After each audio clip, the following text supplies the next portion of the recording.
इस मंत्र से बरसता है सोना। जी हाँ मित्रों, यह दिव्य मंत्र है जिस मंत्र से सोने की वर्षा होती है। आइए जानते हैं वह दिव्य मंत्र कौन सा है व इसका प्रयोग किस प्रकार करें ताकि हमारे घर में भी सोना बरसने लगे। यह दिव्य मंत्र महाशक्तिशाली, प्रकांड विद्वान, ब्राह्मण, कुशल, वेदज्ञ और वेदों के मर्मज्ञ, शिव भक्त महान रावण ने इस मंत्र की सिद्धि की थी और इस मंत्र के द्वारा ही उसने अपनी लंका स्वर्णमयी बनाई थी और इससे ही सोने की वर्षा भी की थी। आइए जानते हैं वह दिव्य मंत्र कौन सा है। आपको बता दें कि रावण की आयु जब 5 वर्ष की थी तब उसने अपने मन में यह विचार किया कि मैं अपने परिवार की मदद के लिए कोई ऐसा काम करूं जिससे उन्हें मुझ पर गर्व हो। उसने अपने पिता से विनम्र भाव से कहा, पिताश्री आप आदेश करें, बताएं कि मैं क्या करूं, किस तरह किस कार्य से अपने घर परिवार के काम आ सकूं। पिता विश्रवा ने कुछ क्षण सोचा, उसकी ओर गंभीरता से देखा, फिर कहा, तुम्हें क्या बताऊं, मेरे जीवन भर गांवों में घर घर जाकर भिक्षा ग्रहण की है। यह अब भी कर रहा हूं क्योंकि व्यवस्था है, अन्य कोई विकल्प नहीं है। ब्राह्मण होने के नाते ज्ञान बांटना, घरों से भिक्षा लेना अधर्म अनुचित नहीं है, तो तुम भी यही करना। इसके लिए मैं तुम्हें भिक्षा पात्र यानी कटोरा देता हूं। आज से अभी से ही यह कार्य प्रारंभ कर दो। अपने पिता की बात सुनकर रावण चुप रह गया। उसके अंतर मन में उथल पुथल होने लगी। कुछ क्षण सोचने के बाद एक ठोस निर्णय लेते हुए पिता से कहा, क्षमा करें पिताश्री, मैं यह नहीं कर पाऊंगा। मैं जीवन में हर चुनौती, हर संकट से सामना करने को तैयार हूं, पर भिक्षा से गुजारा नहीं कर सकता। भिक्षा मांगने की स्थिति में तो मैं आत्महत्या करना ही उचित समझता हूं। यह सुनकर विश्रवा ने अपने पुत्र को आश्चर्य से देखते हुए कहा, वत्स तुम जानते भी हो क्या कह रहे हो? हम ब्राह्मण हैं, हमारा उद्देश्य ज्ञान बांटना है। भिक्षाटन हमारे जीवन का कर्तव्य है। तुम अपने इस वंशानुगत कार्य से विमुख कैसे हो सकते हो? वहीं पिताश्री, आप जो कह रहे हैं वह सच है, पर मैं जीते जी तो क्या स्वप्न में भी ऐसा नहीं कर सकता। मैं मान सम्मान वीरता से श्रेष्ठतर जीवन जीना चाहता हूं। मैं दीनहीन नहीं रहना चाहता, बल्कि ऐसा कुछ करना चाहता हूं जिससे मेरा नाम विद्वान, वैभव, पराक्रम से लिया जाए और आदर सम्मान से मेरा नाम दिया जाए। आप क्षमा करें, मैं आप पर, परिवार पर बोझ नहीं बनूंगा। मुझे लगता है कि मेरा मार्ग अलग है, मैं उसी मार्ग पर चलूंगा। आप मेरे प्रति निश्चित रहें। रावण तत्काल घर से निकल पड़ा। उसने करीब 6 वर्ष कठिनता से गुजारे। कभी खाली पेट सोया तो कभी चलता रहा। निर्धनता के चलते उसके पास फूटी कौड़ी भी नहीं थी। कहीं कुछ श्रम कर उसके बदले में जो भी मिलता उससे उदर पूर्ति करता। फिर यज्ञोपवीत संस्कार के बाद उसने अपने दादा महर्षि पुलस्त के पास जाकर वही प्रश्न दोहराया जो पिता से किया था। रावण ने कहा, आप बताएं मैं ऐसा क्या करूं कि दरिद्रता दूर हो जाए, मेरे पास मेरे चारों ओर विपुल संपदा लक्ष्मी हो जाए, यश नाम प्रतिष्ठा हो, मैं अद्वितीय महानतम श्रेष्ठतम बनूं। इस सब को प्राप्त करने के लिए मैं कुछ भी करने को तैयार हूं।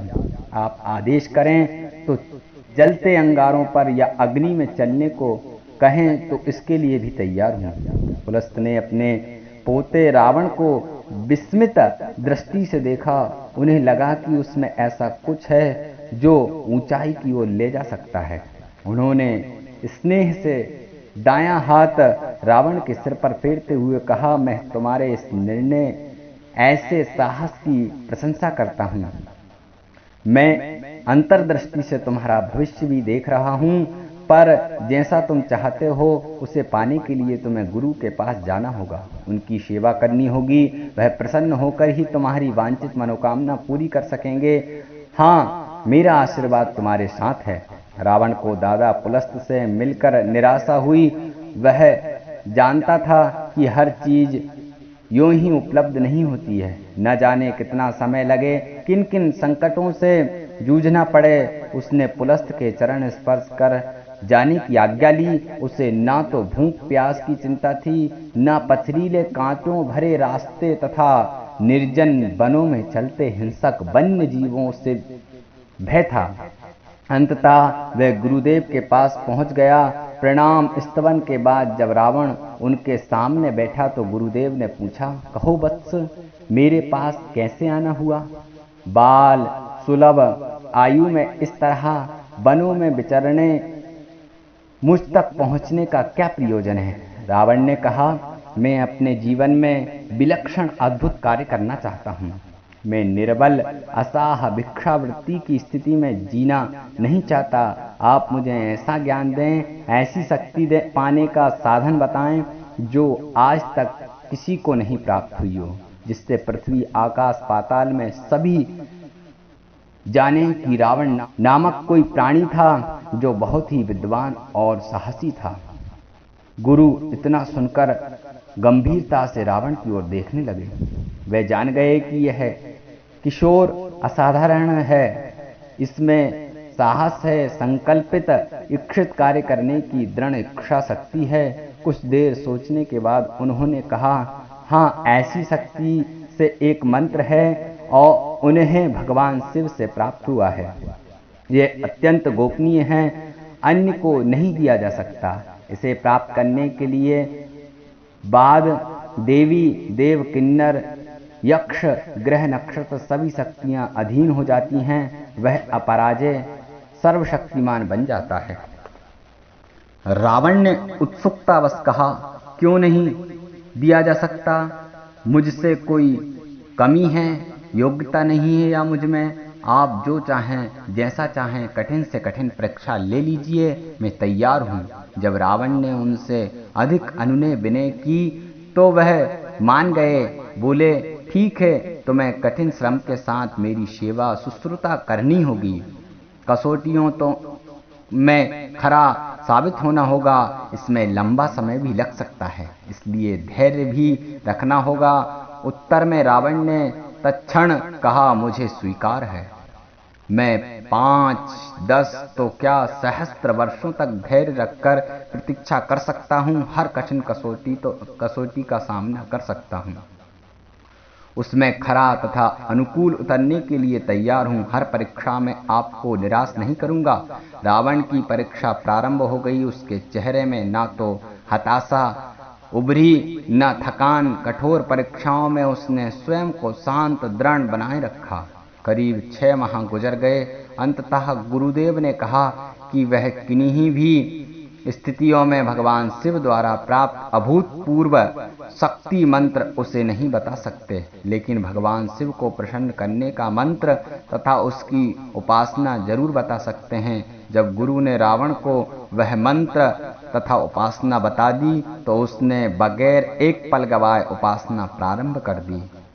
वह बेल के सूखे पत्तों के अलावा कुछ भी नहीं खाता, पानी जरूर पीता था। शिव को प्रसन्न करने की साधना में लीन हो जाता।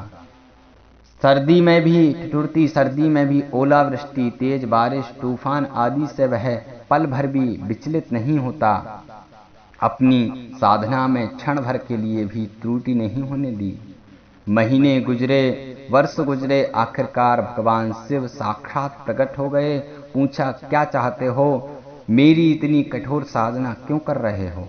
भगवान, आप मुझे वह मंत्र तथा वह शक्ति प्रदान करें जिससे मैं विपुल धन संपदा का स्वामी बनूं, वैभवशाली होकर अपने साम्राज्य के साथ जीवन जी सकूं, अद्वितीय शक्तियां प्राप्त हों। रावण ने कहा। भगवान शिव बोले, रावण, तुम कुछ अन्य चीज क्यों नहीं मांग लेते? जो मांग रहे हो वह दिव्य शक्ति युक्त है जो सरलता से उपलब्ध नहीं हो सकता। रावण ने कहा कि तो फिर आप मुझे मृत्यु दे दीजिए, क्योंकि मैं अपने लक्ष्य संकल्प को पूरा किए बगैर नहीं जीना चाहता। आप ही अगर मुझे निराश करेंगे तो फिर किससे आशा की जाए? मैं तो सिर्फ आपका ही भक्त हूँ। भगवान शिव का हृदय पिघल गया। उन्होंने प्रसन्न होकर रावण को वह मंत्र बता दिया जिसे प्राप्त कर रावण का जीवन ही बदल गया। भिक्षाटन कर उदर पूर्ति करते परिवार के रावण ने अपने लिए इस मंत्र शक्ति से स्वर्ण से निर्मित लंका बना दी, जो सूर्योदय होते ही उसके प्रकाश में चमकती थी, और वह इस मंत्र से स्वर्ण की वर्षा करता था। आइए हम सब भी जानते हैं वह मंत्र कौन सा था, क्या था वह दिव्य मंत्र, और कैसे इस मंत्र की साधना की जाती है। भगवान शिव सब पर प्रसन्न हों, सब पर कृपा करें, सबके जीवन में अतुलनीय समृद्धि यश प्राप्त हो, बाधाएं मिटें। तो यह मंत्र के कुछ नियम हैं, इसकी साधना है और 11 रात्रि में पूर्ण होती हैं। यह साधना शनिवार की रात्रि से प्रारंभ की जानी चाहिए। साधना के दिन व्यक्ति को पीले रंग के वस्त्र पहने तथा पीले रंग का ही आसन बिछाकर उस पे विराजमान हो, और पीले रंग का ही आसन बिछाकर चौकी पर और गणेश, लक्ष्मी और भगवान शिव जी को स्थापित करें और उनकी पूजन ध्यान करके फिर रुद्राक्ष की माला से 21 रात्रि तक इस मंत्र का जाप करें। वह दिव्य मंत्र है, आप सब ध्यान पूर्वक सुने। ओम